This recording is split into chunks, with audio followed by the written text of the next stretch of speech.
Would it make you the jerk for refusing to not help your friend to move out? We'll get into that in a bit, but first, am I the jerk? I told my sister-in-law to get a babysitter or a plastic bubble for her kid. My sister-in-law, female 30, has a toddler under 3. A few months ago, she decided that the local family should rotate a family dinner one day a month. Locally, it's her family, my husband and their younger brother and his new wife. Sister-in-law hosted first at their home. Little brother picked a restaurant. We can't host at home because nephew is allergic to everything and I have cats. I mean it when I say this kid is allergic to everything. Milk, wheat, eggs, soy, tree nuts, peanuts, and half a dozen others that I don't remember. Oh, Hubs and I don't have or want kids. When it was our turn, I suggested 3 restaurants that were middle distance for all 3 families. One was a pizza place with a brick oven that I said I preferred. Sister-in-law goes one by one of why she can't bring her fragile child to any of those places. The pizza place was a no-go because of wheat dust in the air giving the kid a rash. I pointed out in the group chat that she always brings baby's toddler food for the kid and they never eat off the menu anyway. I also suggested that she could get a babysitter since she's been trading off babysitting with a mom from her church. I suggested 3 restaurants total and the babysitter, but everything was rejected. That's when I told her to get a babysitter or put the kid in a plastic bubble. I erased a line that definitely would have made me the jerk. The kid is too fragile to survive outside of the womb. Resolution? Instead of a dinner, we're going to a botanical garden to see a Christmas thing. I'm sure we'll discover new things that the kid is allergic to while we're there. Primary Criticism 929 responded, I'm going with you're the jerk because let's be real, you sound like a huge one. It's almost as if you don't believe the kid has his allergies and that your sister-in-law is making them up for unknown reasons. The kid has a lot of allergies and I'm sure it's very difficult to find a restaurant to eat with him. But try being his parents who have to advocate for him because of jerks like you or being the kid who has to watch everything he ingests or breathes. Maybe you'll discover the kid is allergic to jerks at the botanical garden. That'll be a win-win for everybody involved. Bill Schick responded, I disagree and say not the jerk. Sister-in-law knows OP's home has cats the child is allergic to. OP suggests restaurant, but sister-in-law complains about child's allergies even though she brings the child their own food to eat. Sister-in-law's the problem here. Also, hi, my name is Brendan, and if you guys enjoy these Am I the Jerk videos, it would be awesome if you left a like or left a review if you're listening to our podcast. That said, our next story is, am I the jerk for refusing to babysit my cousin and calling him a lying brat, even though it lets my aunt work extra and helps her family? My 15-year-old Aunt Cassandra, 48-year-old, has a son named Tristan, 12-year-old, who is a nightmare to be around. Mom started asking me to babysit him so Aunt Cassandra could pick up some extra work. Tristan lies to Aunt Cassandra about me because he knows that she'll buy him a present to make it up to him. I was babysitting him on Friday and he had a screaming fit because I refused to give him his phone until he did his homework, Cassandra's instructions. Because he lied that I had friends over and destroyed the house the last time, I recorded everything to prove my innocence. I showed it to Aunt Cassandra and she still blamed me, saying Tristan doesn't like being recorded and that's the only reason he was acting out. I have told Mom numerous times that I don't want to babysit Tristan because he lies and I get punished for it. Mom has basically just made excuses that kids his age are like that and I babysit other kids, so this shouldn't be a problem. I showed my mom the video and explained everything that happened on Friday, but she's still saying that Aunt Cassandra needs the help because the money from working extra is a huge help and I can do this for my family because she needs a dependable babysitter. We just got into an argument because she asked me to babysit Tristan again this Friday, and I told her no because this kid is a lying little brat. I added that maybe refusing to discipline him is the real reason Cassandra can't keep a babysitter on board, and she should try babysitting him to see what it's like. I'm currently grounded, but this has been going on since summer and my patience is out. Am I the jerk for finally having enough and refusing to babysit Tristan? Even though the extra money Aunt Cassandra brings in really helps her family? Individual_ad_9213 posted, not the jerk. Better to be grounded than to babysit a lying little brat. Your aunt and mom are wrong to disregard your concerns, and they're even more wrong to enable his manipulative behaviors. They're doing him no favors. Pizza Sauce 85 responded, I would use the grounded time to focus on myself. Exercise, read, do yoga, meditation, etc., depending on the rules of the grounding. When I was growing up, I would use the time I was grounded to my room as time to organize my stuff or work ahead on homework or school textbook reading. My parents thought I was reflecting on my punishment and becoming a better person, but I was just using it as me time. My siblings weren't allowed to bother me since I was in trouble, so I had hours or days of uninterrupted free time. Even when they forbid me from reading, I just sorted through stuff, organized my photo albums, found new ways to resort my books, or just did a massive deep clean on my room. They thought cleaning was a punishment, but I loved reorganizing my room, especially when I was grounded since I was left alone. Our next story is, am I the jerk for snapping at my friend for touching my curly hair while it was drying and ruining it? I'm a 23-year-old female. My friend is the same age as me. For my entire life, I've had very, very curly hair. I'm white, but I have 3C curls. Anyways, super curly. My friend has kind of wavy hair, but not super wavy and definitely nowhere near my curls. She has this habit of being super touchy with me in general, but especially with my hair. It drives me insane. Anyone with curly hair knows how delicate they are and how temperamental they can be. Also, how difficult it is to fix your hair once it's been ruined. I think I'm a bit emotionally traumatized from growing up with curly hair because I was constantly laughed at, judged, and touched because of my hair, and it really is a sensitive subject for me. I love my hair now and I take good care of it and it looks great, but I just can't handle it when people touch it without asking. They don't understand that they just ruin my hard work and I'll have to wet my hair again to fix the damage they've caused. Anyways, this weekend I was getting ready and my friend was over at my place. I had showered and was letting my hair air dry. It was in that in-between stage of wet and dry where it looks really weird and flat. Curly-haired people know. But I wait until it's fully dry to fluff it out and make it look good. My friend came up behind me and scrunched my hair while running her fingers through it. I almost cried. I legit snapped at her and was like, "What the freak? You just totally ruined my hair." I was definitely rude. I don't care though. She has no idea what it's like to have someone just completely ruin your hair that now can't really be fixed. I was honestly furious, and not to be dramatic, but she really did ruin it. I had to fix the pieces that she had turned frizzy and stringy, and my hair just looked bad that day as a result. She told me I was crazy and need to chill out about my hair. I told her that it's really frustrating to do a whole wash day hair routine just for someone to rake their fingers through it, ultimately messing it up. She said she was sorry, but she's still frustrated that it made me so upset. I feel like it's just insane to touch people for no reason, and I'm so tired of people grabbing my hair too. I know I might sound obsessed about having perfect hair, but it's really not even that. My hair is just so curly and also so fine that it doesn't really take much at all to mess it up, so it's super upsetting to me when someone is rough with it on purpose and knows how I am about my hair. So, am I the jerk? Full_pace7666 commented, "Not the jerk. How the freak does someone go this long in life and not realize how freaking disrespectful it is to be touching people's hair? Most people have this figured out in grade school. Embarrassing." Our next story is, am I the jerk for refusing to change my wedding date because my best friend is pregnant? I, 24-year-old female, got engaged to my fiancé Luke, 27-year-old male, last year, and we're getting married in early September. We've been planning this wedding for over a year and everything is set. The venue, the dress, the catering, you name it. My best friend, Sarah, 26-year-old female, has been super involved in the planning process. She's my maid of honor and I couldn't imagine the day without her. Here's the issue. Sarah recently found out she's pregnant and is due at the end of August. She told me last week and was really excited, but then she said, "So, I guess we need to figure out a new wedding date." I was confused and asked what she meant. She explained that she probably wouldn't be able to make it to the wedding because she'll either be in the hospital or recovering with a newborn. I told her I understood, but we couldn't change the date because we've already paid deposits, sent out save the dates, and the like. Sarah got really upset and said something along the lines of, "But I'm your best friend. How can you have your wedding without me there?" I tried to explain that it's not personal. I love her, but there's no way to reschedule everything at this point without losing thousands of dollars.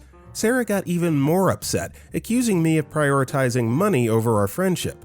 She basically told me if the roles were reversed, she'd move mountains to make sure I could be there for her big day. I offered to find ways to include her in the ceremony even if she couldn't physically be there, like setting up a live stream or something like that, maybe even doing a special dinner after the baby is born, but she shut that down, saying it's not the same.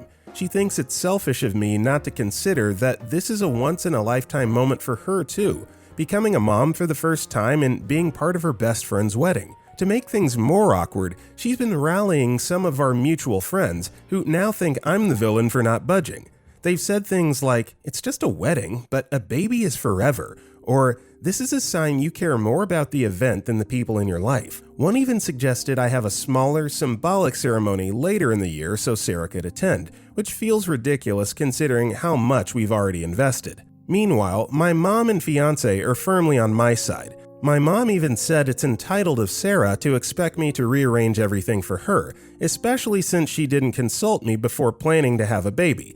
Not that she needs my permission, obviously. Luke is supportive but thinks I should let Sarah cool off and focus on enjoying the wedding with the people who can be there. I feel torn. I don't want to hurt Sarah, but I also feel like this is my wedding, and it's not fair to expect me to rearrange everything for something that was completely out of my control. Am I really being selfish for refusing to change the date? Lingonberry No 2455 responded, "Not the jerk. You're not being selfish at all, but she most certainly is. Your wedding is your and your fiancé's day, not hers. As for expecting you to lose thousands just for her, I'd be reevaluating the friendship, to be honest, especially if she's crap-stirring amongst other friends. That doesn't sound much like someone who wants you to be happy and can't be the center of attention. And while it's horrible to say, if she's newly pregnant, there's a chance of miscarriage early on, so you could do this and she ends up not having a baby. I hope it doesn't happen, but would she repay you the money you'd lose?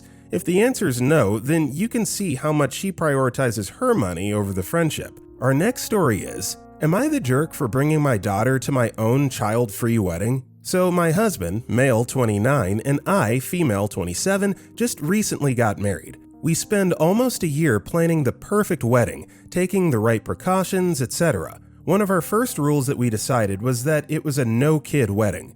We wanted an environment where we wouldn't have to worry about children running around, getting into things, crying, etc. We made it very clear on our invitation that we didn't want anyone to bring children under 14. We did, however, decide that we wanted to bring our daughter, 11 months, and I wanted to hold her during the reception and photo taking, and then have a family friend drive her home and wait for the babysitter to get there before coming back. Before we settled on that friend, we asked a few people. One of the people we asked was my husband's close friend, Darren's wife Jessica, fake names. She declined because she didn't want to drive, which worked out fine as we were able to find someone else. So on the day of our wedding, after we told everyone several times about the no kids rule, she showed up with her 4-year-old. I was obviously taken aback, but I went to ask her about it. She told me that since I was bringing my kid, it was okay if she took hers. Honestly, I was furious. I tried to stay calm and tell her that this is a child-free wedding and she can't let her kid run around, but if she took her kid home, she was welcome to come back. She started yelling at me about how since I had a kid, it wasn't fair that she couldn't have hers. Her son at this point was already climbing on things, as she just let him run free. I told her that this was her last chance or she'd need to leave. She rolled her eyes, sat down in a chair, and just watched her son run wild. Eventually, her husband Darren convinced her to get the kid and leave, but it ruined the whole first part of my wedding. It's been a few weeks now and I've been thinking, maybe I am in the wrong? I said no kids at my wedding, but brought my own. A lot of people in my life are also saying it was hypocritical at the least. So, am I the jerk? B. Mandalore Tomad responded, "I'm going to go with not the jerk. You never ever assume your child is welcome to a wedding, especially a small child.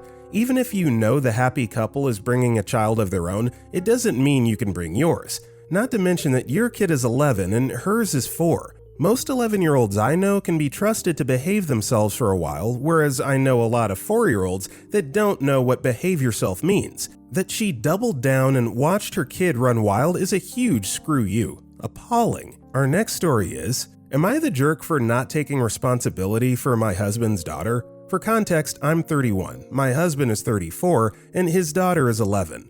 Me and my husband, Kyle, got married 2 years ago, after he divorced the mother of his daughter, Leah. Leah never liked me and constantly had attitude towards me.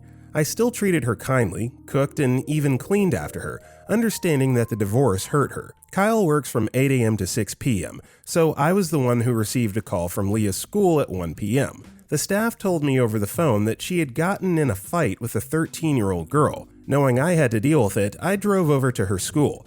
The principal, Leah, the girl, and the girl's parents were waiting in the office. The principal and the girl's parents accused me of Leah's behavior, saying that I was the reason she acted out. Leah was giving me attitude, also saying that I raised her like this, and I was to blame. Obviously irritated by these accusations, I denied all other allegations, explaining that I was only her stepmom and that I was barely involved in her life. A few moments later, Leah's real mother, Sandra, arrived and sorted it all out with the principal. Leah was suspended, so I had to drive her home. While on the drive back, she yelled at me, saying it was my fault for her suspension and I should have taken the blame. Am I the jerk for not taking responsibility for my husband's daughter? All names in the post are fake to keep personal info safe. SureBeach9560 commented, "Not the jerk, but honestly, I think you should have taken a step back a while ago.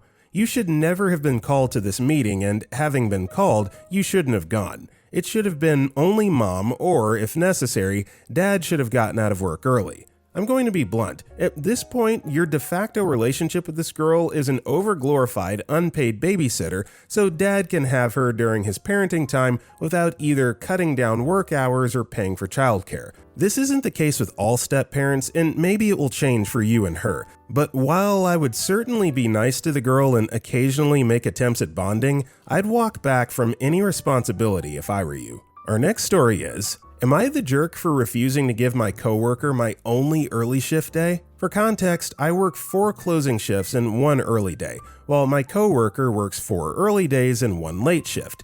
She's tried to change my early days for a while, and I've tried to accommodate her schedule multiple times, as she has to rush home to care for her daughter while her husband works night shifts, and they have no family help for childcare. I told her already that I wasn't going to change my days anymore, as I have things to do as well and have a toddler myself. Recently, she came to me and said she needed my early day. I thought she wanted to change my early day to a different one so she could get home on time, but she told me she wanted to work only early shifts, meaning she wanted my early day and for me to have closing shifts Monday through Friday. I told her no, but then she explained that her husband's job asked him to work an extra day, and if he didn't, he was going to get fired. Essentially, if I don't change my days, her husband will end up without a job, and she might have to rent her house to afford living if that happens. I have a kid myself and no family to help, so I had to resort to daycare. Am I in the wrong for saying no to accommodate her needs? Ohmsway71 commented, "Not the jerk. Her situation sucks for her, but that does not mean that you have to sacrifice anything. I would speak to my supervisor immediately and let them know that you're not willing to change shifts at all with her anymore, and if she continues to harass you about it, you'll need them to help you and step in. I would absolutely say that I would prefer all the morning shifts I can get, but I'm certainly not willing to give up the 1 a week that I do have. She will 100% go over your head and try to get her way. Get in front of it." Our next story is, am I the jerk for telling my fiancé his cousin's girlfriend is not welcome in our new home? I, 26-year-old female, have been with my fiancé, male 27, for 5 years. Early in our relationship, he and his cousin, Steve, male 30, purchased a house together as co-owners. My fiancé's sister and their other cousin also lived there for a while. Everything was fine until 2 years later, when Steve started dating a woman who quietly moved into the house after only 4 months of dating. This upset everyone since it wasn't discussed with the household. She doesn't work, doesn't go to school, and doesn't contribute financially. She spends her days reorganizing the house while constantly on the phone with Steve. She's extremely controlling. She goes through his phone, sits in on all his calls, and ensures he's always with her or talking to her. He's never alone, even at work or in the car. At first, she seemed sweet and the family liked her, but over time, she began subtly isolating Steve from everyone. She convinced him to have my fiancé's sister and their cousin move out, leaving just her, Steve, and my fiancé in the house. She made my fiancé feel unwelcome in his own home, and now she plans to have her brother move into Steve's house, after Steve to remove his own family. Her passive-aggressive behavior is exhausting. She labels communal items like salt with her name so no one else can use them, reorganizes shared spaces filled with things that aren't hers, and ignores me completely when I come over. When Steve isn't home, she hides in her room and acts cold and dismissive. She's a completely different person when he's not around, and it's clear these are her true colors. Some family members have voiced concerns about her controlling behavior to Steve, but he insists he loves her and turns a blind eye. While she's the instigator, I don't think Steve is completely innocent. He's allowing this behavior. Recently, she convinced Steve to buy my fiancé out of the house, so we're moving out in a week. I'm relieved, but here's my issue. I've told my fiancé I don't want her in our new home. I'm fine with Steve visiting, but I don't want her there. If she couldn't show us basic respect while living in a house my fiancé co-owned, I refuse to let her treat us poorly in our space now. I don't want to stir the pot or cause drama, but I also refuse to let my boundaries be disrespected or normalize the way she's treated us. My fiancé is torn because he wants to maintain his relationship with Steve, but I feel strongly about this boundary. Am I the jerk for saying I don't want Steve's girlfriend in our home? Choose as her name please posted. Not the jerk. If fiancé cannot do this one thing for you, concerning what will be your home/safe space, get into premarital therapy ASAP.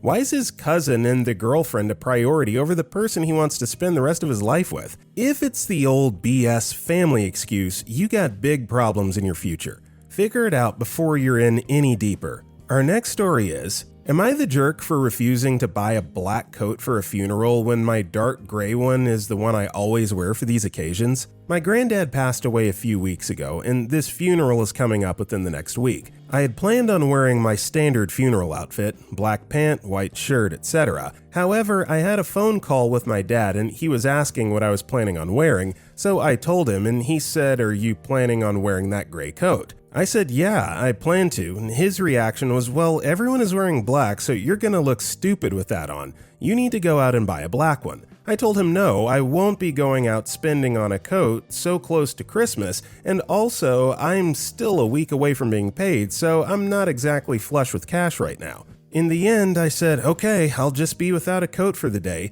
Again, he said he did not like that and I should just go buy one. I can get a decent one for 40 to 50 euros. Again, told him I can't afford that. He then called me selfish and put the phone down on me, and I've not heard from him since. Update. About 30 minutes after posting this, my dad randomly turned up at my house and broke down crying, saying he was sorry for the way he acted, and I can wear whatever I want to. We had a brew together and a chat about everything, and he's just left. So it seems the issue resolved itself. How I pen posted, not the jerk. Was it his dad who passed? Grief may be doing a number on him, so give him some grace. But no, you don't have to wear black. Our next story is, am I the jerk for being the only friend's spouse not to show up to help out friends move out of their house? My husband, 30-year-old male, belongs to a friend group of like 6 guys and their significant others. They were all his high school buddies. I, 27-year-old female, get along well with all of them, although we're not friends outside of my husband. Occasionally, the girlfriends' wives will do something together without the husbands, but it's rare. All of us have kids. Today, my husband heard that couple 1 has until tomorrow to be completely moved out of their house, so he showed up to their house to help them move out. We have a 1-year-old who doesn't sit still, and a few months ago, we helped couple 2 move out, but I was absolutely useless and in the way because I had to watch our kid and couldn't be moving furniture or anything because of everything around to get into. Needless to say, I did not go help them move today. I'm also 18 weeks pregnant. Well, today, all of our other friends showed up.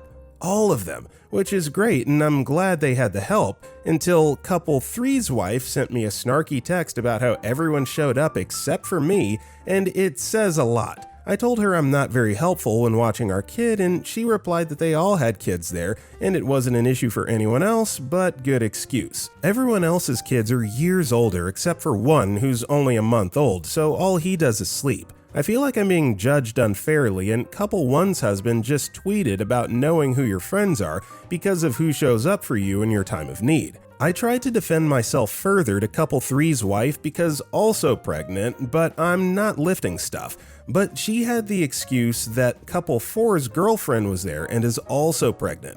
Like, that's great, but she's 5 weeks along and just found out 2 minutes ago, and also doesn't have a toddler to watch on top of it. Now I feel like they all hate me, and couple 3's wife never responded. I texted couple 1's wife apologizing that I couldn't be there hours ago, but she hasn't replied either. Sorry if it's confusing, I just don't want to give all of these people fake names. Edit. They were not evicted, they sold their house and the deadline to move out came and they were behind schedule. Edit again. Lots of people blaming my husband, but no one said a word to him or in front of him about me while he was helping. They also didn't ask him to show up. He did because he wanted to be helpful. The only person who I have an issue with is the one wife, and it'd be really weird for my husband to text her or something to defend me, so we're on the same page there. He's not the bad guy here. Edit 3. Some people have mentioned, and I agree, that the tweet probably wasn't meant for me. I think I just took it that way at first because I'm hormonal and had just read wife number 3's text. Wife number 3 is the only issue. Just going to do a final update here. It took a lot of people because the entire house had to be boxed, moved, and cleaned. But again, couple 1 didn't ask for the help. People just heard what was going on and showed up for them because it's what we do for the most part. We live in a pretty poor area of country folks.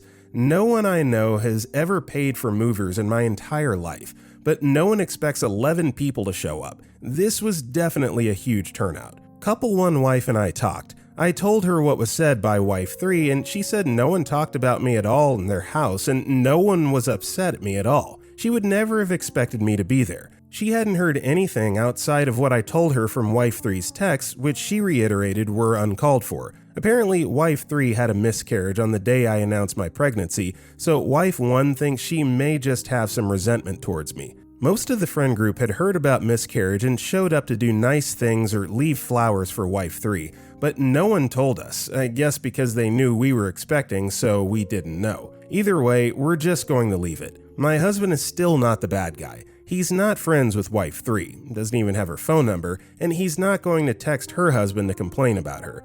Not going to feed into this anymore, so wife 3 can just work out her feelings on her own, as it doesn't appear that she's spreading her feelings around to anyone else. Worried Penalty 3642 responded, "Please tell me you have friends outside of your husband's. I feel like this is a wake-up call. They clearly don't have your best interests at heart and don't feel close to you. A true friend wouldn't even need all the reasons you've been throwing at them.